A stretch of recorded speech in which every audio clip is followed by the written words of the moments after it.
चंद्रपूर शहरात काल रात्रीपासून पेट्रोल मिळणार नाही अशी अफवा पसरल्याने आज पहाटेपासूनच विविध पेट्रोल पंपांवर नागरिकांनी मोठी गर्दी केली आहे. शहरातील अनेक पंपांवर वाहनांच्या लांबच लांब रांगा लागल्याचे चित्र पाहायला मिळत आहे. आज दिनांक 24 मार्च 2026 रोजी सकाळीपासूनच वाहन चालकांनी पेट्रोल भरण्यासाठी पंपांवर धाव घेतली. भीती आणि अफवेमुळे अनेक ठिकाणी गोंधळाची परिस्थिती निर्माण झाली आहे. काही ठिकाणी वाहतूकही मंदावल्याचे दिसून आले.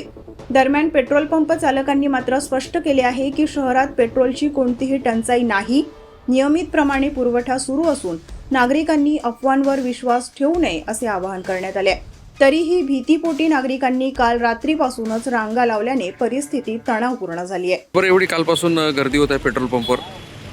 माहिती नाही पडलं पेट्रोल एवढं खतम होणार म्हणून लाईन लागून गेली. आता टँकर आला आहे तिथे आता अर्ध्या 1 तासात. किती वेळापासून तुम्ही उभे आहे? आणि 1 तास झाला आहे. 1 तास झालाय.